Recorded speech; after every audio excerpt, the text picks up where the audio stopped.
Okay, let's start from the beginning. What did we do so far?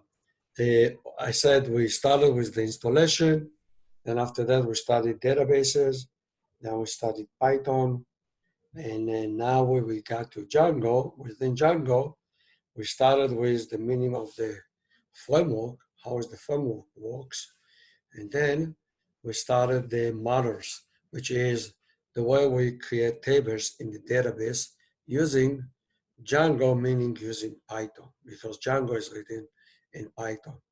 We talked about that in Django, we have applications. So in our example, we have the main application, we have the to-do application, and the structure of each application is the same, okay?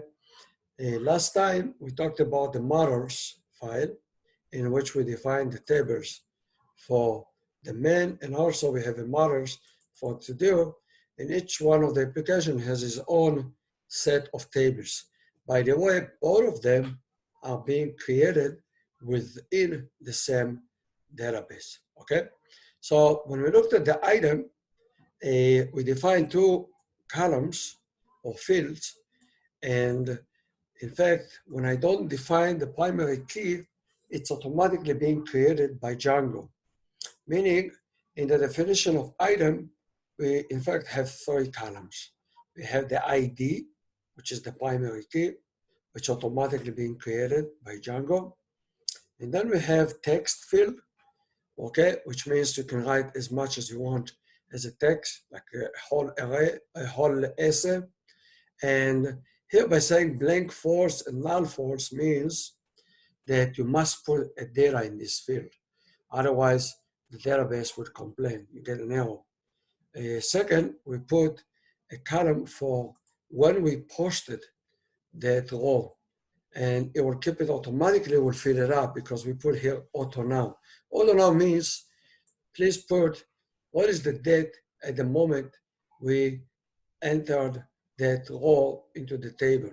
So by putting a row, all we need really to fill up is the text. When we're filling up the text, automatically this column will be filled, and it automatically will see the date and it will fill up it's for me. The primary key also will be filled automatically because primary key are handled by Django, or more correctly in this case will be by the database, because Django will tell him how to build it up. And then the database takes care of making sure that every row will get an integer number, okay? One more thing, here we see auto now. You will see if you look at the documentation of Django, you see there's also auto add. Auto add means at the moment you add a new row, you'll get the date, okay? Now, many times you will want maybe two columns. You might add another column, we'll say, this is really when every time you will make any update to the text field, this one will be filled. And this one I can change to auto add, auto now add. That's what give me a update. I can call it, no, that you can call it add. And you can even change this one to posted. That's the meaning. This is the date when you posted that row, and then every time you update the text, this one will get a new date. So it will follow up the every change in the row. But we ignore that for now. We're not gonna do it. Just leave it, just I wanted you to be aware to that. But the way there's so many, as time goes by, you will learn more and more stuff. But this is really important in practical life if you really want to follow what happened over time, okay? So that's really the table. Let's look at that, how that looks like in the database. We saw that last time. Go to the database. I just put PG admin and got into the database. If you go in, you will see we have the traits table database. And very interesting, if you see the tables, you will see names of the tables like to-do item. It's really the table that we define in the to-do application, and the table is item. So what Django does, it automatically creates for us a table by the name of the table, but it attaches to the application. So to do underscore item, it is the item table in the to-do application.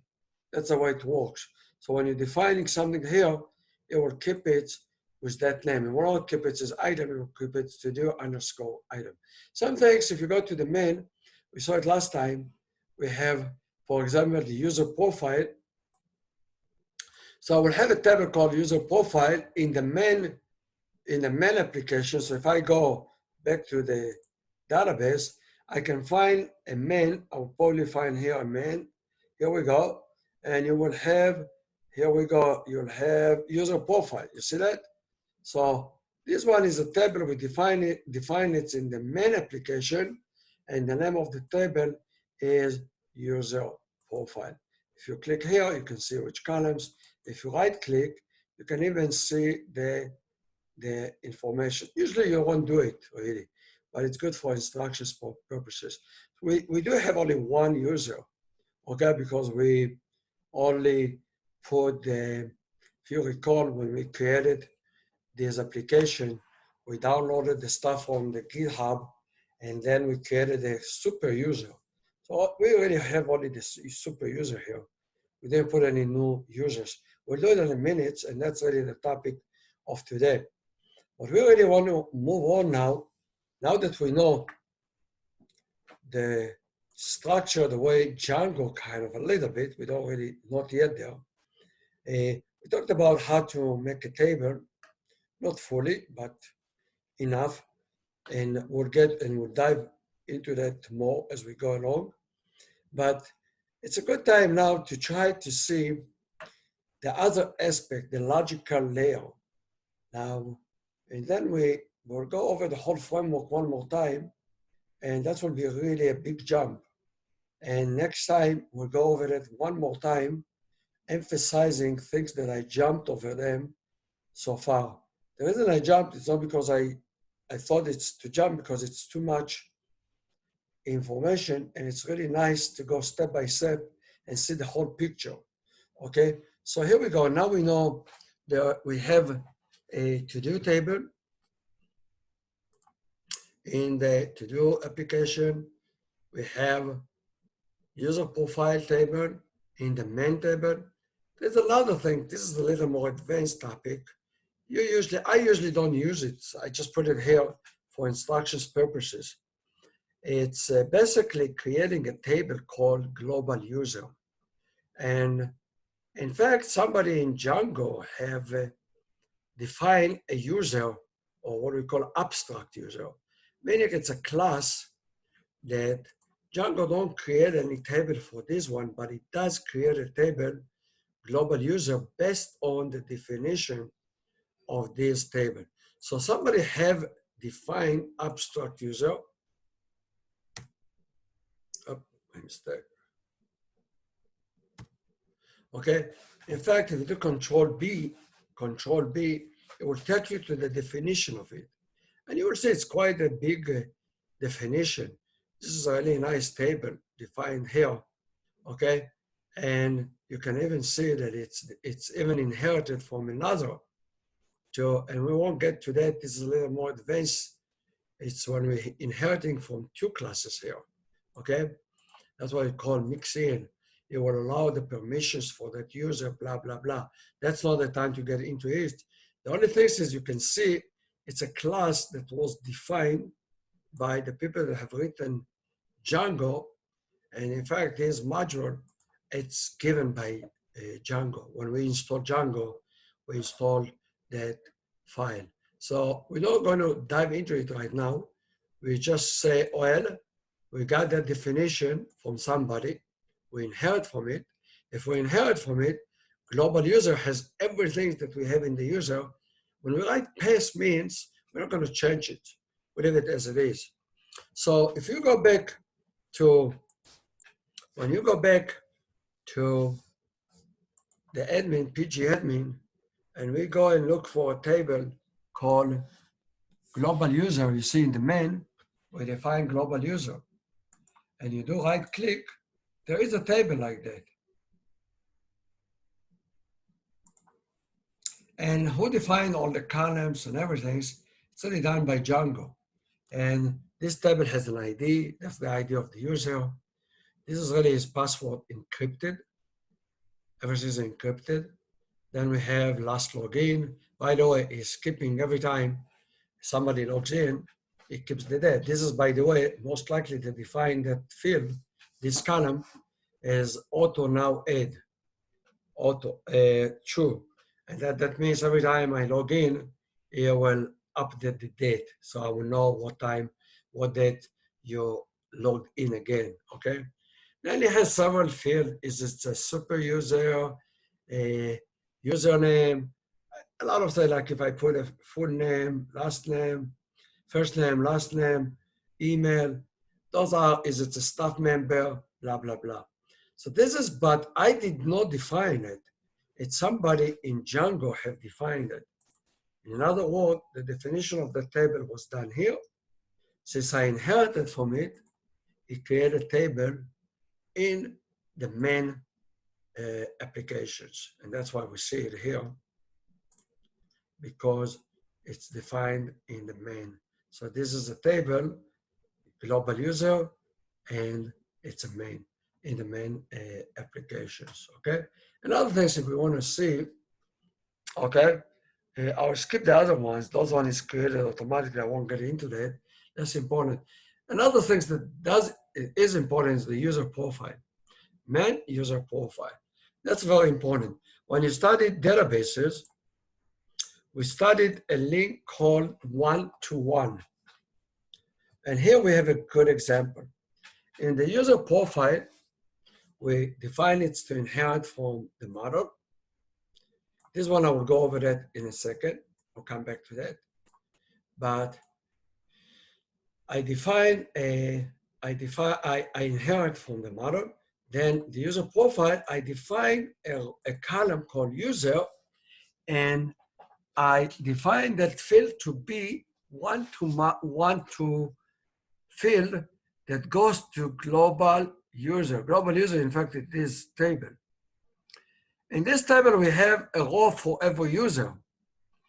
And if you see, this one, it's already defined here. So what I wanted to do is to extend that table. Somebody could have said, hey, Amos, why you didn't put all those ones right here, and then you didn't need this one? That's not a good practice. You can do it. It won't be a good idea, because if Django one day will change the definition, you'll get into trouble. So the best way to do to extend this table and allow yourself to put more column, as if it's like really getting more columns to this one in a different table. So let's go and look at that. That's really important. I have two tables. Here is the user profile. Okay. If you see, I have a row. This row, it's extension of the row that we have in here. So this is in the global user, okay? This is in the global user. But I don't have all the columns that I want. I want to add more columns. For example, putting a picture of a user. So to put a picture of the user, whoever defined this table in Django, it didn't put a place for a picture for the user. So I wanted to extend it. So I made another table and I linked it. See, this is number one. It's exactly the same number of the user. The user is number one. That's what happened in one-to-one relationship. Both of them will have the same index ID. That's the way they are linked to each other. So every row in this table will have another row in here as an extension to it. That's called one-to-one relationship. And here we go. I added the website. Did I put a, yeah, here we go. You see, I even put a place so you can upload your image, okay? And in fact, the default is, we'll see it in a minute, an empty picture unless you upload your own picture, okay? So let's look at, if we go back here, let's see the definitions. First of all, this is a very important to know. That's a one-to-one relationship. And this is linking it to the other table, very important to know. Second, when we define a one-to-one relationship, we must, in fact, it will complain if you don't do it. Okay, Django will complain when we do make migrations. If you don't put on delete, what does that mean? If anybody will delete this a row in this table, this one instruct him, please delete also the row in this table. One more time. If I insert a new user, I delete it from this table, it automatically will delete this one also. This is what it means, models.cascade. Cascade means if this is being deleted, a row here deleted, a matching row that it's in this table would have to be deleted. Secondly, if you see, we call it primary key true.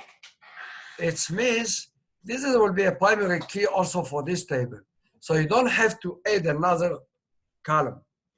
Okay, what this one does, by writing primary key true, it will not create the ID automatically because it already has a primary key. Okay, that's very important. So this is a very important definition of a column in a database. Now you see why it was so important not to spend too much time in the database when we study databases, only to know the basic. Now we're repeating that knowledge again, because now we see how we do it in Python. And Python will make sure that all of that stuff will be carried out in creating the table. Okay, let's move on. So I have another column called description. You know, I can put some small description about a person, and I'm allowing him to put 100 characters. That's what it means, max length. So the field character field, it means I can type whatever I want up to 100 characters. That's what I put, max length. I can put it higher if I want, if I need more space, okay? The default is if somebody don't put anything, so we just an empty string.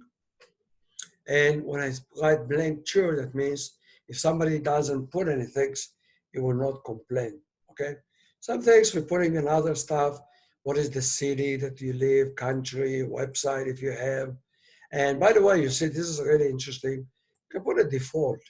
If somebody doesn't put his own website, I say that it's Jerusalem College, but I can change it, okay? And then it will put the different things. I can put here Academy City or whatever, whoever. In fact, if you take this framework and build an application for somebody, okay, you can write machine learning, Uganda. If I build up a machine learning website for Uganda, .org, I can put that will be the default, okay? So that's really just detail. Let me just put it back so we don't get any error later on, because I don't want to run the Mac migrations, okay? Then we have a font, okay? I dedicated up to 20 characters. Then we have a type, okay? Which kind of a type is this user is, okay? I want to classify my users. So what I did here, I put a field, which is an integer field. Integer means it takes only whole numbers, okay? The default is 1. And what 1 means, if we go here, you see I define a tuple. But it's a tuple of tuples. Okay, this is a tuple. We didn't see it in Python, we didn't go over tuples, we talked about list. But a tuple has around parentheses. What's the difference between a tuple and a list? In a list, you can change the values. In a tuple, this is it. When you define it, you cannot change it in a code. So if you try to change the code in Python to try to change the definition of types, it will give you an error, okay? Because in a tuple, you cannot change the definition. So what did I define here? I defined, in fact, 3 numbers to be 0 means a staff member. 1, it means a student. 2, it means instructor.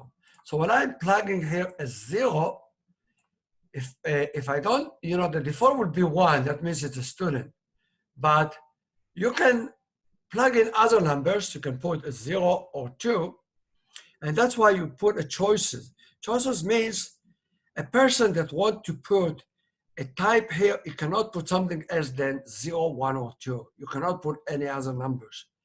That's why you're forcing that whoever put the row there, it cannot change to have something else beside 0, 1, or 2. That's pretty cool. Many times you can make a drop down and a student can choose, and or somebody can say, is it a staff, is it a student, is it an instructor? Let's give more flexibility. Later on, we'll see how we utilize it.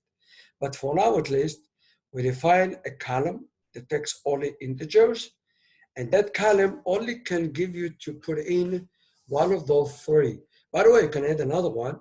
If you want, you can add another row, and number 3 to be, let's say, I don't know, minister or whatever. It depends on the type of that you want to allow. By the way, a good, you can say that this one wasn't smart because integer takes more space. You can use small integer. There is something like that called small integer, okay? Because here, small integer will take up to 256 numbers. That will be enough most of the cases. So that will be a waste of space. So if I want to get a student and wrote this one, I would say, well, that was a mistake. It's a waste of space. Okay, so in this case, I would define it as a small integer, not as an integer field. Small integer field would be better. But let's leave it for now. It's really not crucial because how many users you have. If you have even 1 million, it's nothing. Okay, so if you have more than 1 million, you might consider it. Otherwise, it's not really a big effect. The last one is a special field in which somebody can put his own picture. If you recall, you can upload your picture. And here you define it as an image field. Image field, it's a very special component that they built in Django. What this one does, a very smart way, it will put the image, when you upload the image, it will put it on the hard drive of the server. And what it will put in the column, it will put only where does it put it and the name. So in the database, it's going to put only where is it on the hard disk. But the image itself will keep on the hard disk. Why does it do it? Because images will take a lot of space. And if the table will be too big, it will slow down the performance of the table. So a good way to do it, you will say upload to. It will upload it to a directory called main. By the way, remember this one, we define it in the main application. And later on, we will see where it will put it. It will put the main under other directory, which will I talk about in another session, okay? It's a static directory, but I will talk about it later on, okay? For now, we just tell him, please upload the images to this directory, which will be on the hard disk on the server, meaning in this case, we're using our computer, but when you put it on a real application, you upload it to, like say, Amazon, you dedicate a place, and that place, you will make a directory called main, and all the pictures of the user will be under the directory, okay? Then you will say, if somebody doesn't really put anything, please put here the link to this image. By the way, this image is an empty, and it's already there. So if somebody doesn't upload, it will have an empty image. This really is an image which shows an empty image. That's pretty cool. If you look at the database, we haven't put any pictures for this user. So he already put, you see, he didn't put anything here. Okay, let's play with it for a second so we'll have a good feeling for it. Okay, let's go here. And in fact, let me go here back. And let's run the server. Remember that command, Python manage run server. You don't really have to put a port here. You're going to remove it, so it will be 8,000. That's the default. Many times I like to put it explicitly, but you don't really have to. So here we go. Let's go in. I will do log off because I want to put register. I'm going to register. there is already somebody has done it. In fact, I did this kind of a form. We'll learn how you make a form, okay? So I'm gonna use, let's say, Amos to be Amos B. Let's say I have already one, but not for this one. First name is Amos. Then I'm gonna put Baranes, okay? Yep.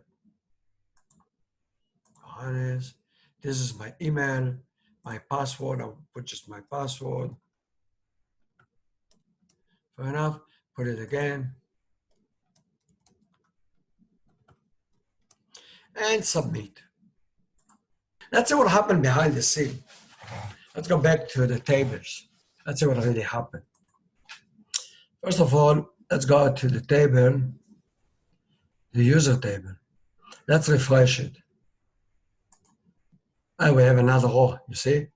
This is the one we just put in, okay? You see here is, if I have the same, I just put both of them the same email, but it doesn't matter, it doesn't care, okay?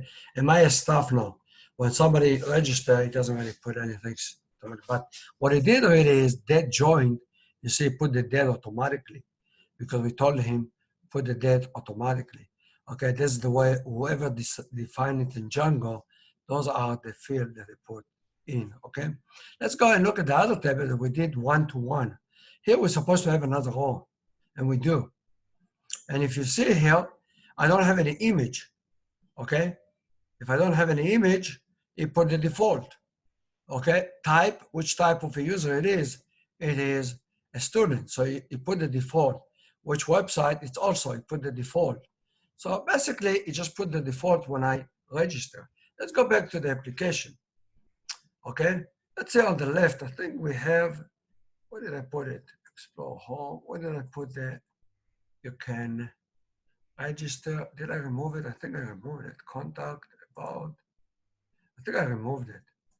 That you can change all that information. Yeah, I didn't want to put it on here. Hold a second. I do a login. And now the screen changed. Because I logged in, it allows me to have another screen, and we'll talk about how you do it. I click on the profile, view profile, and this is my profile. There's nothing. So I do go here, go into edit profile user. Oh, now I can edit it. I can put a little description, the city. How about we change here from Jerusalem College, we change it to Academy City.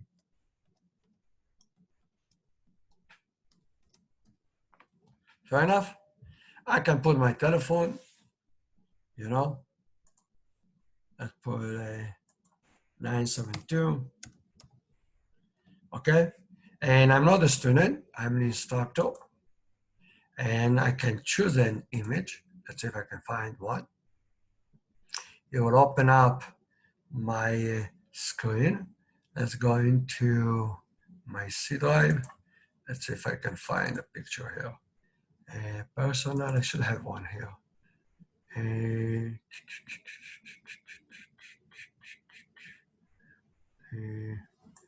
Here, no.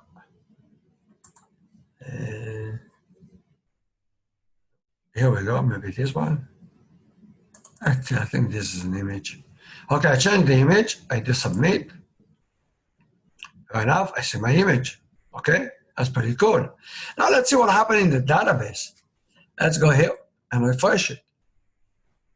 It automatically changed, you see, it changed the image. The image is not in the database. It's only where it is, the location. In a minute, I'll go to there. It put my telephone. It changed the website because I changed that. Okay, and here I put the information about me, whatever I wrote there. It will be really interesting to see how he did it. And that's what we will learn today and next week, okay? We start a little bit today and we'll continue next week. How did he do it? So we see there is, it's all, you know, there is a screen.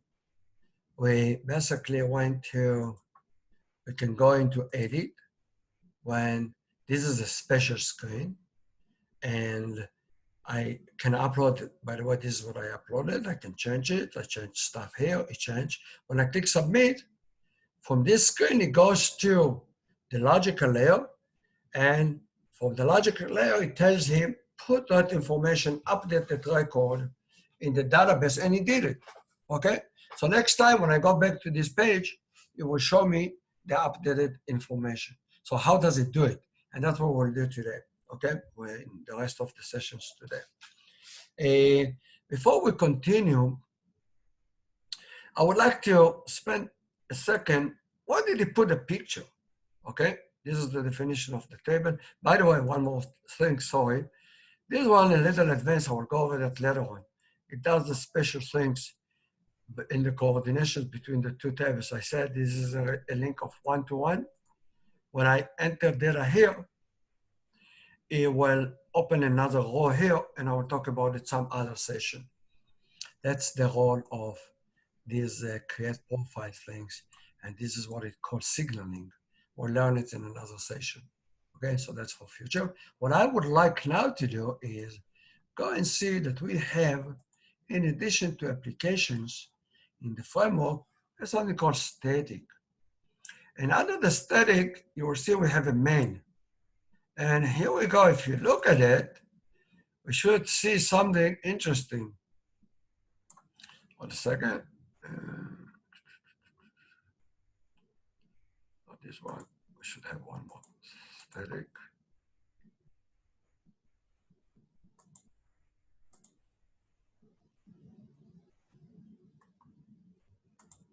Yeah, let's look at the static here and the main. And let's see what pictures do we have. We have main one, oops. I don't see the Amos, it should be here. So these are not, that's not the one I want. And I don't see it for some reason. Should be here, church. Media, a second. We have a man, and we have here is Amos. In fact, let me back up what I said before. There's really two folders in which we put images.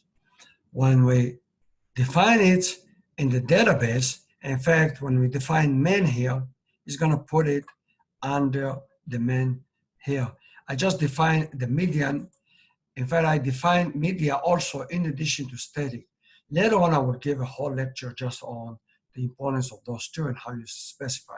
By the way, if I double click here, this is really the image that I uploaded. It didn't put it in the database itself. It put it on the hard disk under the media directory, man, and under the man, it's because here I define man, okay? If I define another name, it will put under the media, it will put the name of the directory, and then it will put the pictures there. Fair enough? So, by the way, this is really the placeholder, the empty one that you will have for a user that didn't upload any image. Okay. Later on, we'll see what we define the media and what we define the static. Extremely important two folders. Well, most important is the static. Media is mostly for uploading images or pictures. Okay.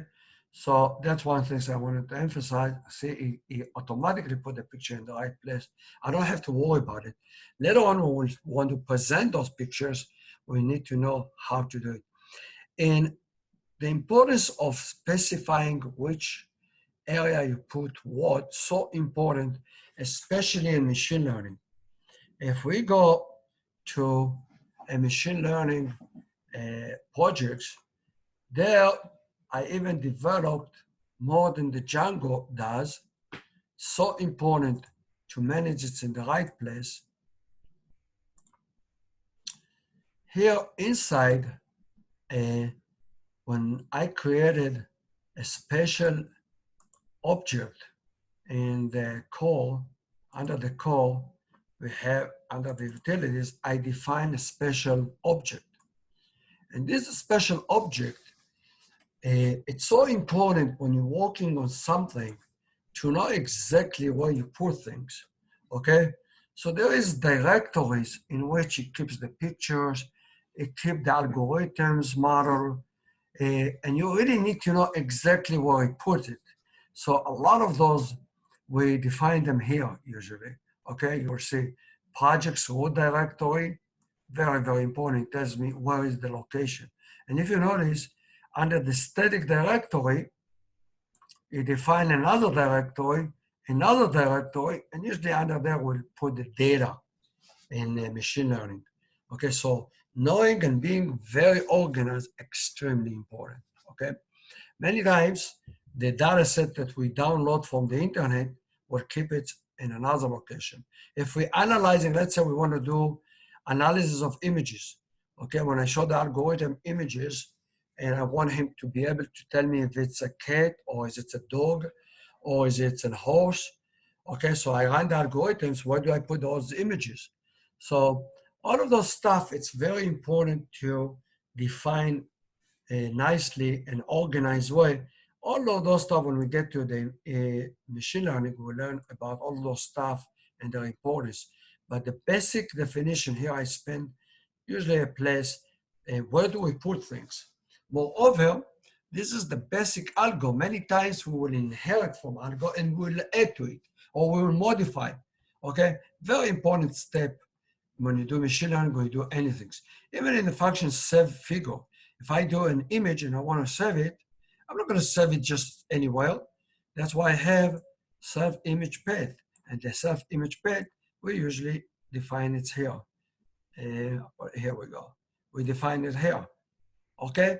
So here, in fact, what Django has done for the basic stuff, he already defined for you where the media, and the media define the location in the setting. But that's, I will get that again.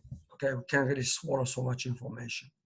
Just for now, to know if you're defining an image and you want to tell him, please put it somewhere, it's relative to the media. Okay? Many places you can define it's relative to the static, and then we'll get to that. Okay?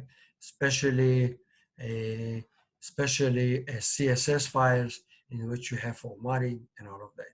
Okay, so let's put that one aside. We covered it. This one I said it's signaling. I'll talk about it in another session. And now I would like to talk, how do we make a page? How do we make, you know, when I looked here, this is a page. This is a web page. This is in fact a page that I can see stuff and I can put stuff. Let's go to another page.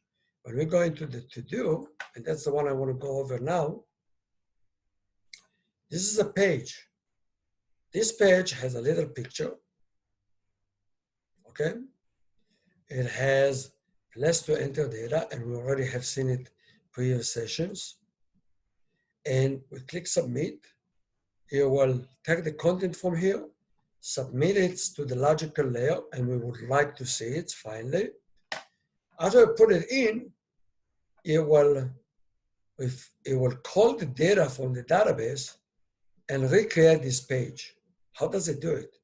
So in order to really go, I don't really know if you know Hanoch or Liam, do you know how a web page is structured? Hanoch, do you know? Showing me a couple of times. No, but do you know? Do you remember? That's fine. We're going to go over it anyway. Liam, do you know what the structure of a web page? No. No? Okay. Hanoch, do you? Okay. So that's a good one to start from scratch. And then you will see how powerful is Python in creating a web page. And, you know, if you're going into topics like machine learning, deep learning, algorithms, you run the algorithms, you want to see the results. So I want to present it. You're going to present this as a web page. That's why we have this course before machine learning, okay? Because you run the algorithm, you would like to see results. For example, okay, if I will run, let's run the machine learning, okay? You will see it's so similar.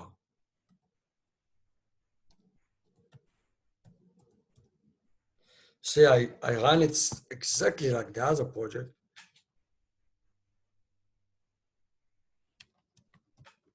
Not py, run. server, not to conflict with the other one, because I might run both of them at the same time, I would put port of 009. I just make sure that I can run both of them at the same time.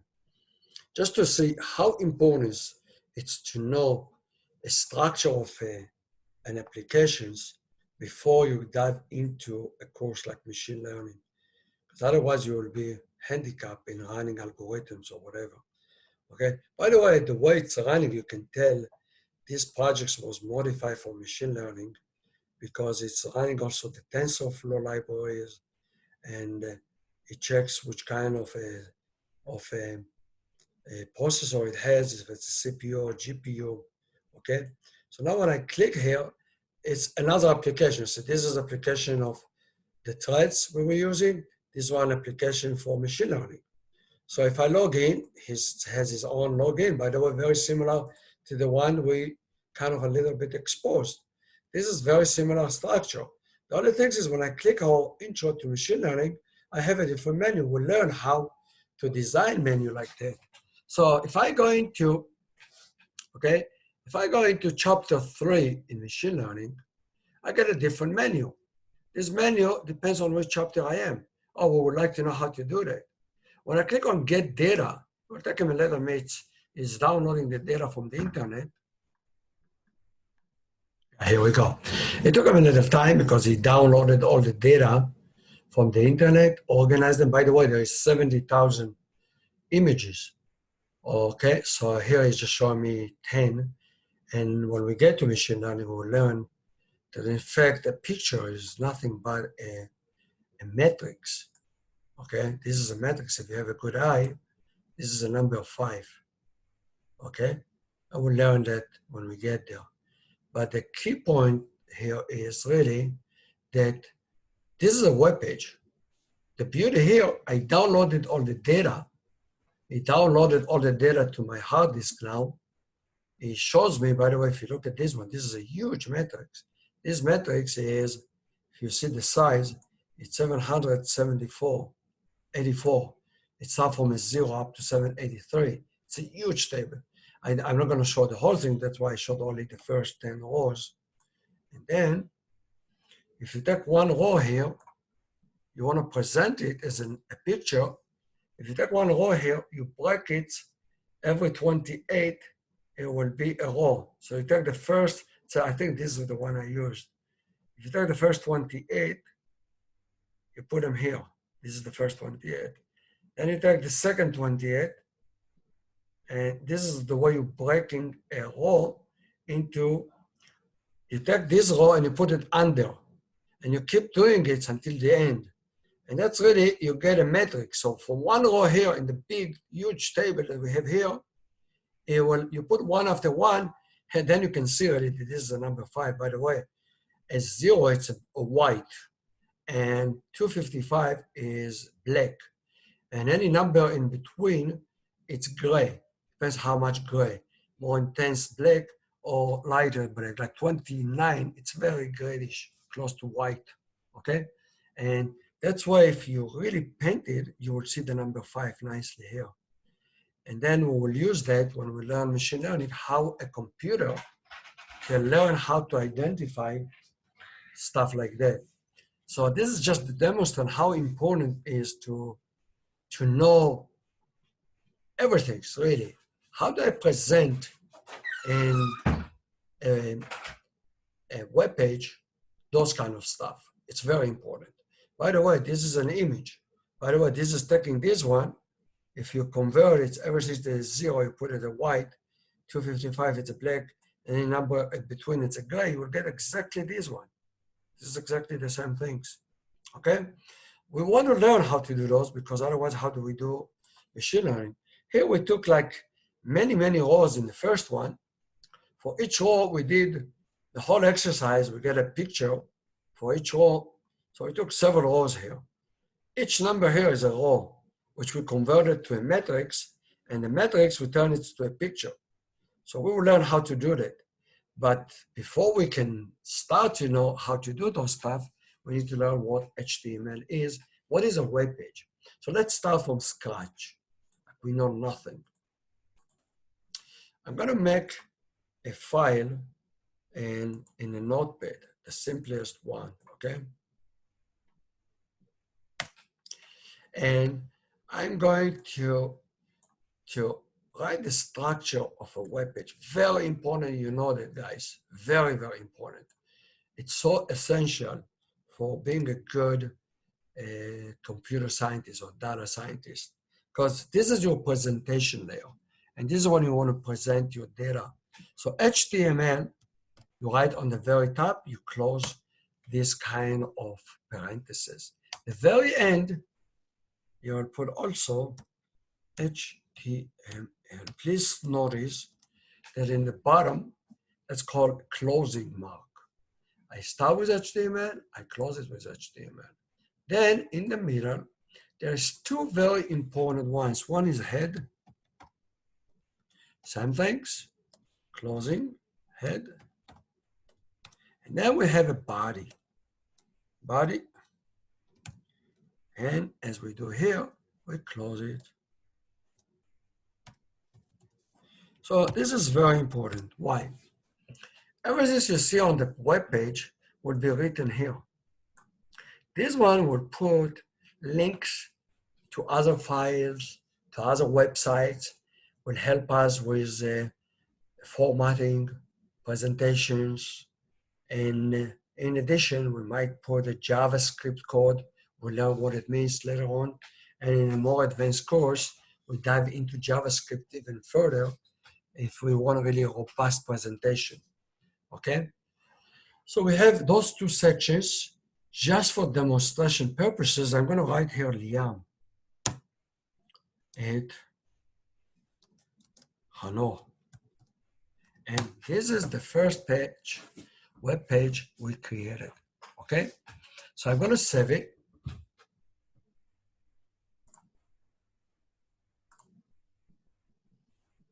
And I'm gonna save it on the desktop, and I'm gonna call it liamlc.html.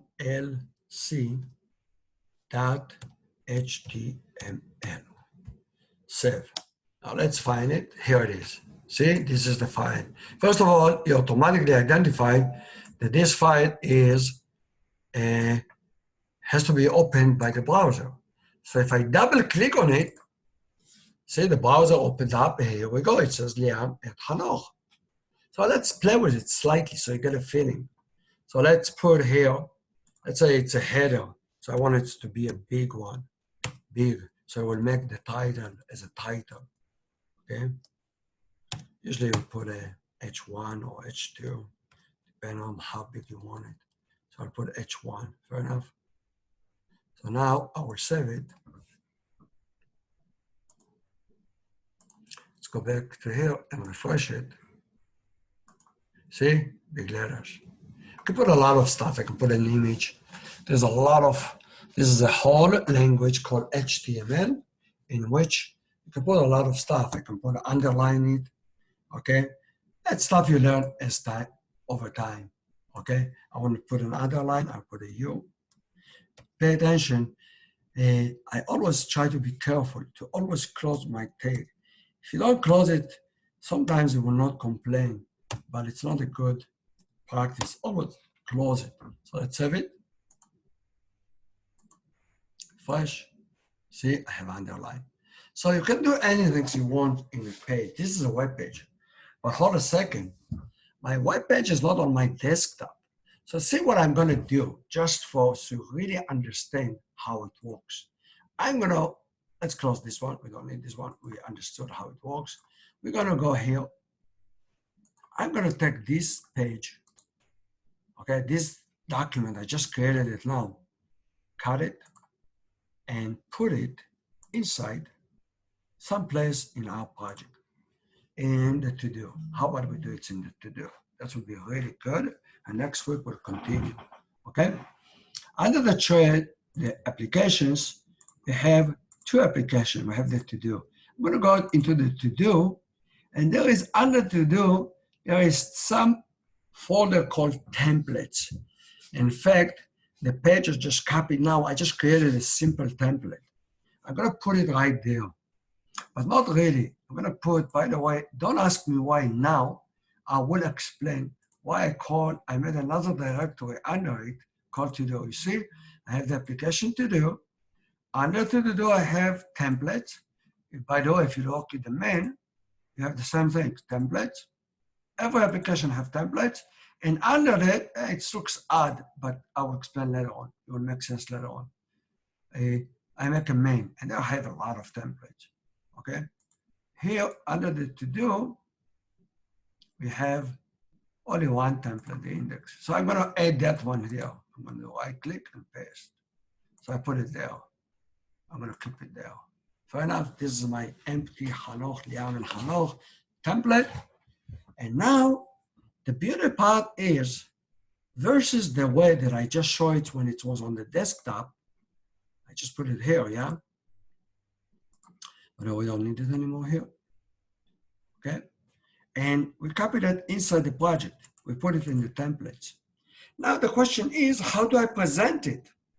So to motivate the next session, I'm gonna go to a place that called views. This is a really, you can say, this is a logical layer, not exactly, but I would say 80% to what we call a logical layer. What does it mean, logical layer? When I want to see a page, eventually I will end up here. So it will come to here, and eventually it will render, you see here, it's rendering a template. By the way, this is exactly this template. But if I want him to render some other template, I don't want him to send me this one. I want him to send me the new one that I copied there. So I just, by the way, I don't want to lose it. I'll just make a copy and mark it out. So I'll have a copy so I don't lose it. I'm gonna change this one instead of index and call it LC. Later on, we will know the whole logic. How does it work? Let's see what happened. Fair enough? I just changed it. So I'm gonna go here. I have to refresh, beautiful, refreshed. I'm gonna go again. Okay, I'm gonna go, I don't wanna do login again. I'm here, let's go to the main, go, did I log out? Maybe, okay. Beautiful, I'm going to do to-do. Clicked. And what do you want to see now? It's exactly your web page. But this time it's really sitting on the server. See, this is the route. And what's happening here? Let's see. That's pretty cool, isn't it? And I replaced one template by another. That's a very powerful structure. See, if I go back, I'll refresh this one, put this one back, and instead of this line, I remove that. I don't want, by the way, this is a commenting that one. He will render to me now this template instead of this template. So let's do refresh again. Let's do refresh. You will see the same place. He's gonna give me a totally different template. Oh, wow, this is cool. What's going on here? See, this is a really much more built, but this is a web page. It's just more elaborated. It has more capability, but it's also exactly an HTML. No difference between this very simple that I made, this simple one, and this one, there is no difference. They are the same. This one just much more elaborated, and we will learn it. Okay, we'll give a whole lecture on how you build up a template. But today, at least, we get a feeling that web page has this structure. We have a head, we have a body, and in the body, we put the context what we want to show. So in this template, the body gonna be much more complex. By the way, you don't see it, see? Hey, Amos, you're lying to us. You are telling us we have a body and I don't see any body here. I don't see HTML, what's going on? That's what we'll learn more in the next sessions. For now, there's a very special, and this is Django, this is the beauty of Django, okay? It allows me to build up the template in stages, okay? So if I have a framework of a template, I can go step by step. I'll give an example. Let me delete the whole things from here. You will see what I mean. delete it. Oh, what's going on? Let's go back to here. Let's go back to here. Okay? Okay, 5 more minutes. We'll finish for today, but at least we appreciate this one. I'm going to run it. So, oh, the left side have left. The menu is there, but nothing in the middle. That's pretty cool. What's going on here? Let's look at it. My page is only this one. There's nothing. So this means that this one, it's really an template. And that's really what it means. Extend. Please extend this template. So I have another template. And what I want here to do, it's to add to it. So when I do put it back, all this code, it's extensions of this template. So let's look at what this template is. Hey, if you notice, there is a template here. That's the beauty of Django. It allows you to build it up as stages and give you a very powerful or building application. If I double click here, oh, this is pretty cool. By the way, you see there is this part, but there is also, it's even extending a more basic template, okay? So it's the best template. Oh, where is that one? Oh, let's go and look. It's not here. Is that, where is it? Where is it? Let's close this one. Is that here with templates? We go to the templates. By the way, this is a major one. So, and we'll talk about how Django find out. So, by the way, this one is referring to this one. Let's click on the, oh, this is a basic HTML. I kind of ignore telling you about this one. Just put it there, we don't care. You see, HTML, header. Let's click on the head. Hey, you see body. Oh, this is exactly the structure I almost talked about. So we have a base HTML, and Django allows me to extend that page. So how do we work in Django? We always create a simple template or the basic template, and we always depends on what we want. We add additional information. So in this one, in the head, if you look, we put a lot of files. Those are links to other files, blah, blah, blah. And we'll talk about them as we progress, okay? Then in the body, we're building up the structure of the page in here. So we have, you know, we have a place for the header and the image. We'll see that. And there is, we check if the user already logged in. We give him a menu, blah, blah, blah. There's a lot here. And then you see there's a whole language, by the way, this language called Jinja, which Django uses to give you so much power. By the way, if you see those ones, R&D, marketing, operation, if you go here, this is really what you see here. You see, view, all of those stuff, depending if you're already logged in or not. See, marketing, operation. This is really building the left side, okay? And if I build the left side, if somebody click here, I don't want to change this one. This is why when you click here, you get a template which fill up this one. Got it? So that's what we'll continue next time.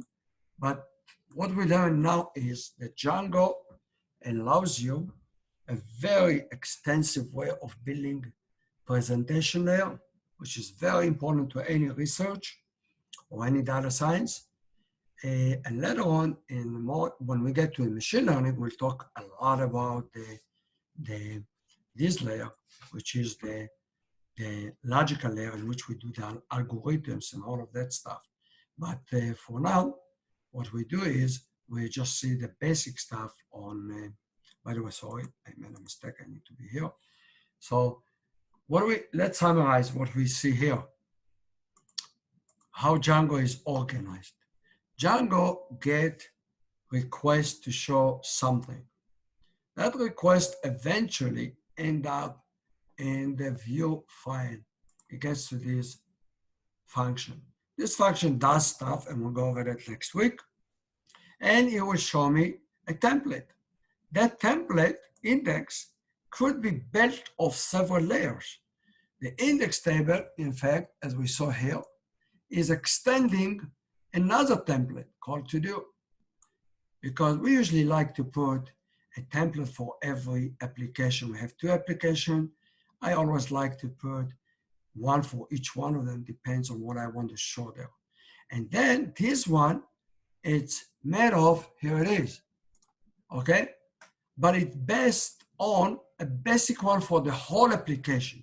So what we usually do in application, we have the basic, and for every application, we're extending this one to add stuff we need for this application. And most likely will be if you go, and that will end the session for today. If you go to the main, you will see under templates, you most likely will have a base main. This one extending the same one. Sorry, what was it? Okay. And we put special stuff about the main. I will talk about it next time. Okay. Question, Hanoch? Question, Liam? Very good. This is really, finally we're diving in. But see, you need to know so much to be able to handle all of that. And that's why I always said this course is the basic for machine learning.